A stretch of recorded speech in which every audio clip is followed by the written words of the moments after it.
ప్రజలకు మేము అప్పీల్ చేసేది ఏంటంటే, ఈ దుర్మార్గుడు ఈ సమాజంలో ఉండడానికి అర్హత లేని చీడపురుగు చంద్రబాబు నాయుడు 24 ఎన్నికలు ఇంకా అయిపోయాయి, సక్రమమైన మార్గంలో ఎప్పుడూ రాలా. ఈవెన్ కూటములు కట్టో నలుగురి మీద డిపెండ్ అయ్యి వాళ్ళ భుజాల మీద ఎక్కినా కూడా అయ్యేట్టు లేదు ఈసారి. కాబట్టి భయపెడదాం, ఒక దేవుణ్ణి చూపించి రాక్షసుడని భయపెడదాం. ఒక ప్రజలు అత్యంతగా అభిమానించే పేద ప్రజలు జగన్మోహన్ రెడ్డి గారిని చూపించి ఈయన దుర్మార్గుడు, ఇతను వస్తే మీ బతుకులు నాశనం అవుతాయని ఊదరగొడదాం. దానికి పరాకాష్ఠగా ఇట్లాంటి చెత్త చెదారం అంతా జనం మెదడులో ఎక్కించడానికి ట్రై చేద్దాం. కుదిరితే వచ్చేద్దాం. మళ్ళీ రామోజీరావు తన అక్రమాలు తన ప్రజల సొమ్ముతో వేల కోట్లతో చేసుకోవచ్చు. చంద్రబాబు నాయుడు అమరావతి పేరుతో లక్షల కోట్లు దోచుకోవచ్చు.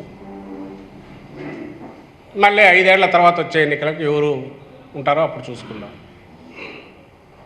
అసలు వచ్చే 5 ఏళ్ళకుండా తను ఉండే అవకాశం లేదని ఆయనకు తెలుసు, కొడుకు ఆ సామర్థ్యం లేదని తెలుసు. నువ్వు ఇచ్చిన 6 హామీలకు కూడా దాని మీద నీకే నమ్మకం లేదడానికి ఇంతకంటే ఉదాహరణ ఏమన్నా కావాలా? నిజంగా నువ్వు అమలు చెయ్యవు అని చేస్తావనే నమ్మకం నీకు లేదు కాబట్టే చంద్రబాబు నాయుడు అంటున్నాడు. చంద్రబాబు నాయుడుకు తను ఇచ్చిన 6 హామీలు తాను చెయ్యడు చేస్తాడు అనే నమ్మకం అతనికి లేదు. చేయడని గట్టిగా తెలుసు, తాను చేయడని ప్రజలకు బాగా తెలుసు కాబట్టే దాని మీద డిపెండ్ కావట్లా. ఇట్లాంటి దాని మీద విషం చిమ్మడం ద్వారా ఎట్టో 4 ఓట్లు రాబట్టుకోవాలని దీనికి దిగజారాడు. ఎవరన్నా ప్రజల్లో అపోహలు ఉంటే అన్నిటిని తొలగించుకోండి. ఇందులో దుర్మార్గం ఉంది, మీరే చూశారు. ఈయన సపోర్ట్ చేసిన చంద్రబాబు నాయుడు టీం, ఆయన పార్టీ సపోర్ట్ చేసిన బిల్లే చట్టమైంది. అది కూడా ఇంప్లిమెంటేషన్లో లేదు, రాదు. ఎప్పుడు వస్తుంది అంటే మొత్తం భూముల సమగ్ర సర్వే పూర్తి అందరివి ఎవరి భూమి ఎవరి అసెట్ వాళ్ళకు చేసిన తర్వాత ఫిక్స్ అయిన తర్వాత అప్పటికొచ్చిన గైడ్లైన్స్ ఇదే కోర్టులో కూడా ఇదే సబ్మిట్ చేశారు.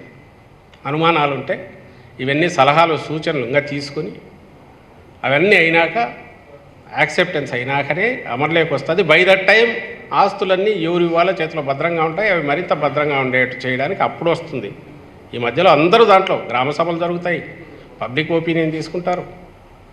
అయితే జగన్మోహన్ రెడ్డి గారు ఎవరైతే లక్షల ఎకరాలు ఫ్రీ చేసిన నాయకుడు, చంద్రబాబు ఇరకాటంలో పెట్టిన చుక్కల భూములు, చంద్రబాబు 22A పెట్టి అన్ని నిషిద్ధమైన దీంట్లో పెట్టిన చుక్కల భూములు కానీ మిగిలినవి కానీ ఈయన ఫ్రీ చేశారు.